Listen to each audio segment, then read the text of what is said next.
Hello friends, स्वागत है आपका इस वीडियो लेक्चर में।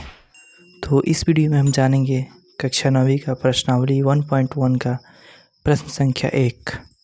तो आइए हम लोग शुरू करते हैं। तो पहले हम लोग प्रश्न को पढ़ लेते हैं, उसके बाद आगे उसको सॉल्व किया जाएगा। तो पहला प्रश्न हम लोग का बोल रहा है कि नीचे दिए गए कथन सत्य है या असत्य है। इनमें से आपको 3 कथन दिया गया है, इसमें बताना है कि कौन सा कथन सत्य है और इसके कारण भी बताना है कि क्यों है। तो देखिए, प्रत्येक अपरिमेय संख्या एक वास्तविक संख्या होती है। तो पहले हमको अपरिमेय संख्या और वास्तविक संख्या के बारे में जानना होगा, उसके बाद हम इसके बारे में क्या कर सकते हैं, विभेद कर सकते हैं। तो आइए हम डायग्राम के माध्यम से समझते हैं। अगर हम वास्तविक संख्या का बात करें तो वास्तविक संख्या में देखिए क्या क्या होता है। पूर्ण संख्या भी आ जाएगा, परिमेय संख्या भी आ जाएगा, प्राकृत संख्या भी आ जाएगा, पूर्णांक संख्या, यानी कि वास्तविक संख्या के अंतर्गत सभी संख्याएं क्या होती है, सम्मिलित होती है।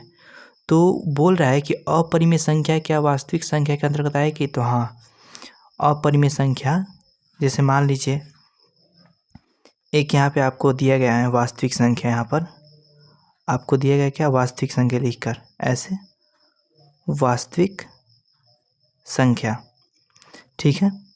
अब वास्तविक संख्या के अंतर्गत हम लोग जानते हैं कि सभी अंक आता है। इसमें प्राकृत भी आ जाएगा, पूर्ण संख्या भी आ जाएगा, पूर्णांक भी आ जाएगा, यानी कि सभी संख्या क्या होती है, सम्मिलित होती है। तो इसमें जो अपरिमेय संख्या होता है वो भी क्या हो जाएगा, इसमें आ जाएगा। तो इसीलिए अपरिमेय संख्या एक वास्तविक संख्या है।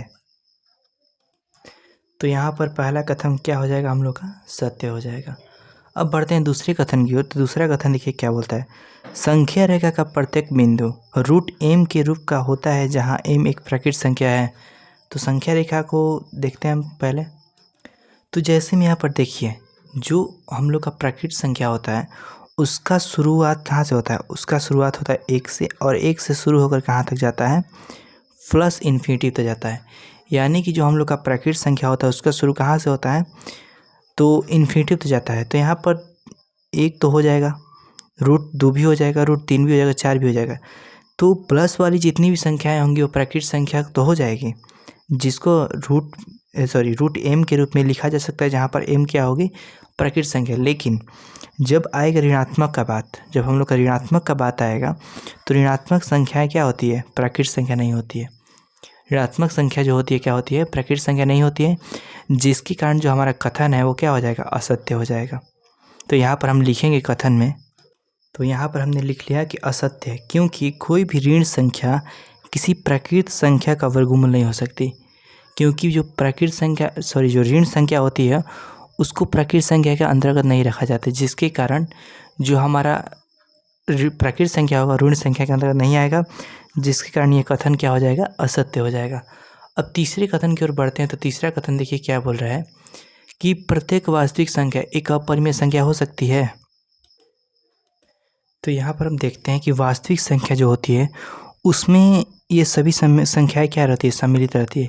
जैसे प्राकृत संख्या, पूर्ण संख्या, पूर्णांक संख्या, अपरिमेय संख्या और परिमेय संख्या, ये सभी संख्याओं को सम्मिलित रूप से क्या कहा जाता है, वास्तविक संख्या। लेकिन जो हम लोग का अपरिमेय संख्या होता है उस संख्या में सिर्फ क्या आता है, उस संख्या में सिर्फ अपरिमेय संख्या स्वयं अकेले आता है। तो जो अकेले आता है वो इन संख्याओं के बराबर हो सकता है, कभी भी नहीं हो सकता है। यानी कि जो अपरिमेय संख्या है, जो वास्तविक संख्या है वो अपरिमेय संख्या नहीं होगी, क्योंकि वास्तविक संख्या में इतनी सारी संख्याएं क्या होती है, सम्मिलित होती है। लेकिन अपरिमेय संख्या सिर्फ क्या, एक अपरिमेय यानी कि खुद को लेकर आता है। तो जो इतने सारे को लेकर एक के बराबर कभी भी नहीं हो सकता है। इसीलिए जो हमारा तीसरा कथन है वो क्या हो जाएगा, असत्य हो जाएगा। तो यहाँ पर हम लिखेंगे कि प्रत्येक वास्तविक संख्या एक अपरिमेय संख्या नहीं हो सकती। तो ये कथन क्या हो जाएगा, हम लोग का असत्य हो जाएगा। अब देखिए पढ़ते हैं प्रश्न संख्या 2 की ओर। तो प्रश्न संख्या 2 क्या बोल रहा है कि क्या सभी धनात्मक पूर्णांकों के वर्गमूल अपरिमेय होते हैं, यदि नहीं, मतलब पहले ही बोल दिया प्रश्न में कि जो धनात्मक पूर्णांक होता है उसका वर्गमूल जो होता है अपरिमेय नहीं होता है। यहाँ पर क्या बोल दिया, पहले ही नहीं में जवाब दे दिया। तो एक ऐसी संख्या का वर्गमूल उदाहरण दिए जो एक परिमेय संख्या है।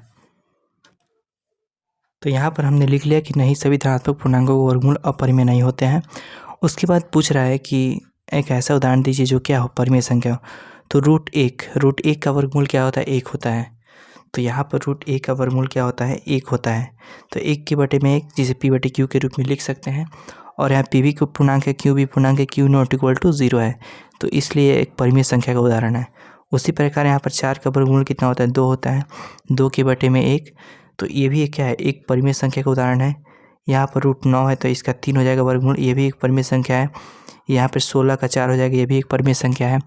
और यहाँ पर 25 है तो क्या हो जाएगा, इसका 5 होगा बटे में 1, तो इसको p बटे q के रूप में क्या कर सकते हैं, हम लोग लिख सकते हैं, जहाँ पर q नॉट इक्वल टू 0। इसलिए सभी जो उदाहरण आप लोग देख रहे हैं ये सब क्या, एक परिमेय संख्या का उदाहरण है। तो इसके यहाँ पर ये भी समझ सकते हैं कि जो पूर्ण वर्गमूल जिसका लिखल जाए पूरा वो परिमेय संख्या का उदाहरण हो सकता है। तो यहाँ पर इस वीडियो में पहला और दूसरा क्वेश्चन को हमने कंप्लीट किया। अब अगले वीडियो में बढ़ेंगे प्रश्न संख्या अगले की ओर। तो धन्यवाद, मिलते हैं अगले वीडियो में।